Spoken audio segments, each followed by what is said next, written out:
Another tool you can use for the same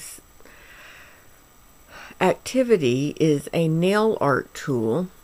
I think they refer to it as a spotter.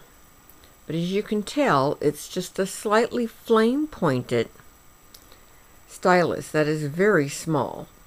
This is great for detailing fingernails in the Greenware, detailing ears, and the nice thing about it is you can go to eBay and you can usually find a whole group of nail art tools for around $5, including shipping. And it will have a multitude of brushes in it, and while they are not, I'm going to be perfectly honest, you're not going to want to use them for china painting. They work really well if you're using the railroad enamels to paint shoes, or you're wanting to try using them for cleaning Greenware. The red sable looking ones are the ones that I use for painting, and the white nylon looking ones are the ones that I like to use for cleaning Greenware with a brush method. I will get to this step next, but I wanted to show you what this tool does for carving in fur texture so you can compare it to the same thing that was used for doing fur with the toothpick. Okay, let me see if I can get this in line. Okay. Alright. Okay. Yes, I'm finding with doing this with the LCD in front, you really have to hold the piece at just the right angle so that the focus doesn't blur. This is a definite learning curve. Okay. Now, what I put on there, I did the alcohol to soften it a bit. And I'm doing these long, wavy lines. And you can see how easily the fur texture is to bring back. Okay, after you've gotten your fur texture carved in, then you're going to want to do a smoothing of the entire piece. Do I need to do this or not? If you're going to be painting the piece with railroad enamels, which I found several quick and easy ways of doing that. So if you don't have a kiln and you want to get a porcelain blank, I developed that technique so you can paint it at home and not have to worry about not having a kiln. It's not really necessary to take it any further than this if you're going to be using the railroad enamels. China paints, however, have the capability of getting into micro areas where the enamel is more likely to skate on the top. So you kind of have to do a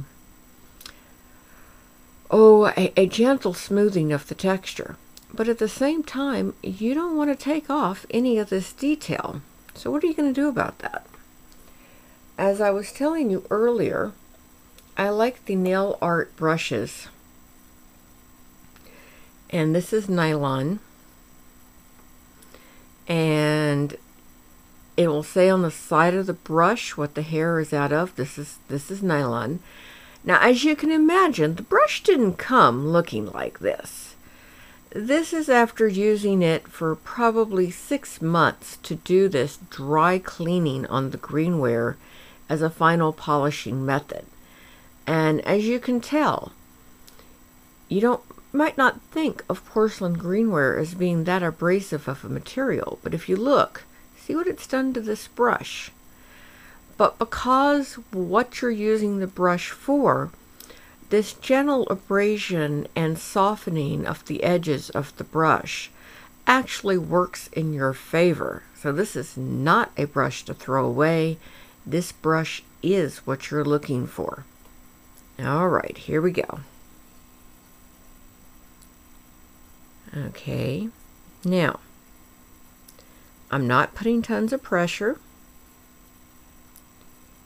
It helps to start at a specific spot like the neck and work your way down. And this is basically just so you know what areas you've already been over. And as you can tell, this is not removing any of the detail because I'm not pushing very hard. All I'm wanting to do is slightly disturb the surface so that when I go to China paint, my China paint will apply in a smoother fashion. And this is literally it. And I'm just doing small circular motions. And that's just softening just the roughest of edges and closing those micro pores that are evident on the Greenware.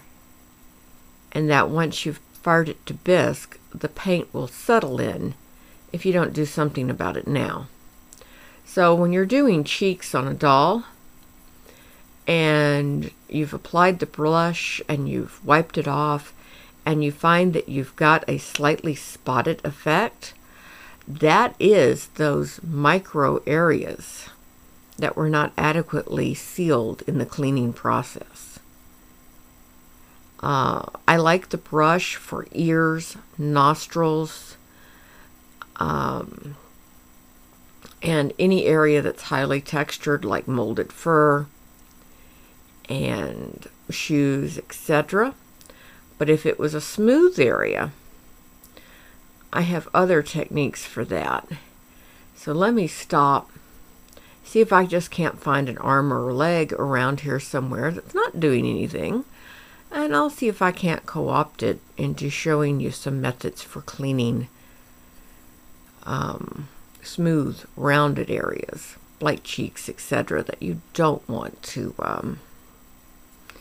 be porous when you're doing your blush. Okay, so we're going to stop here, and let me see what I can find. Hold on.